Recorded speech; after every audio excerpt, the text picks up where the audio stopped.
No, it's fine. Yeah, we're just starting. We could be here for hours. No, I'm making fun. Hi, my handsome.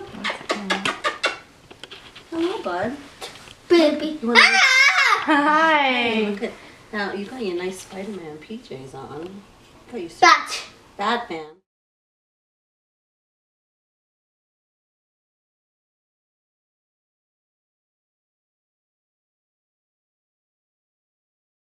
Gabriel was probably diagnosed roughly around 17 months, and it was a chain of events. He started having seizures at 4 months, and then at 14 months he started losing some speech, and then at 17 months I noticed that there was something wrong. He wouldn't make eye contact, he wouldn't socialize, so we had him evaluated, and then they diagnosed him with autism at 17 months. And it was not shocking because we kind of knew that that's something. Can you edit that?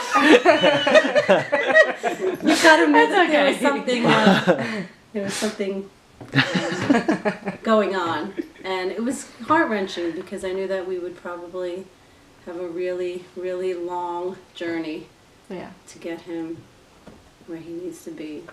And what has it been like being his mom? It's been amazing. Yeah, it's been an amazing thing. I never thought that you could love someone so much in your life. And even dealing with a disability, or it's hard for people to understand what that's like until you're faced with that as a parent. Right. But I wouldn't trade for the world.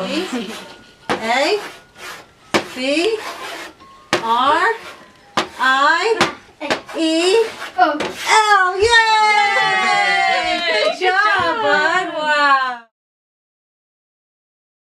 He has a lot of strengths. I think the number one strength now is learning how to socialize, because that was his hardest struggle for a while. He never socialize with people or children his own age. Right. That's a good strength right now. Yeah. Just going into a grocery store and, Yeah. and buying groceries, and him not being overwhelmed is another strength that we've encountered now with as he's getting older.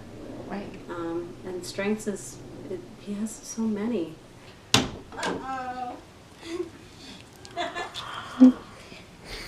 Uh-oh, Gabriel's coming! You scared us!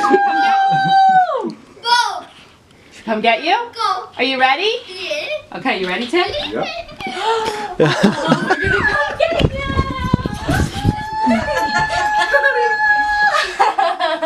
Should I hide again? Ow. Okay.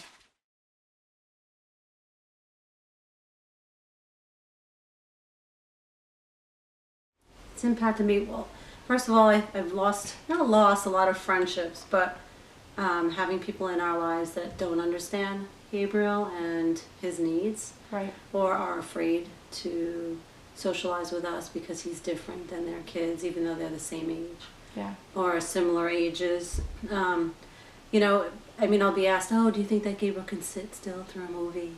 Or, "Well, you know, we could set up a play date, but will he play?" I mean, things like that, I think.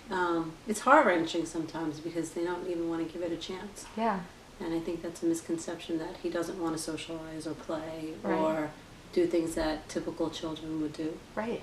But he's completely capable of it, and he does. Yeah, and he really wants to. And it's impacted us in many ways, in the environment, especially just being in a situation where he could have a meltdown, or someone won't understand because he's trying to communicate, or he's trying to socialize, or sometimes he doesn't know how to socialize in certain circumstances with other children.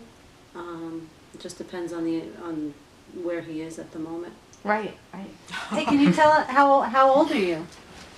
A. You want to read the whole book? Book. Should we start from the beginning? The Very Hungry Caterpillar by Eric Carle. That's right. Oh, for my sister, Krista. That's right. In the light of the moon, a little egg lay on a leaf. That's right. Should I turn the page?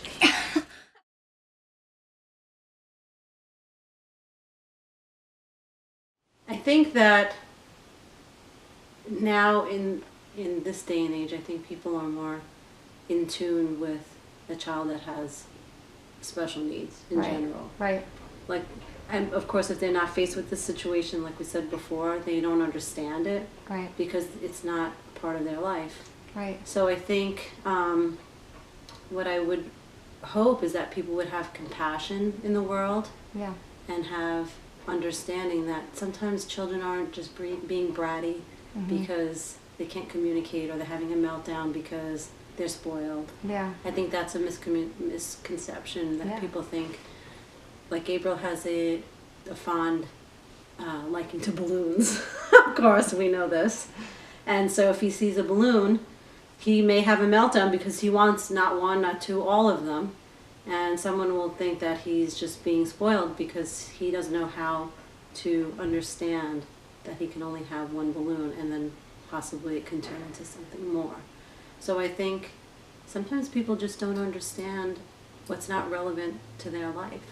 And so they tend to just make assumptions or roll their eyes, or in a social environment, it's hard. It's heart-wrenching sometimes to have to explain to people that your child is having an issue and that they should just understand, but they won't. Right. What's your favorite thing in the whole entire world? Fries and Coke. Now, if you want to go in the car, what do you need? Key. Keys. And what do you do with the car? Car. You drive.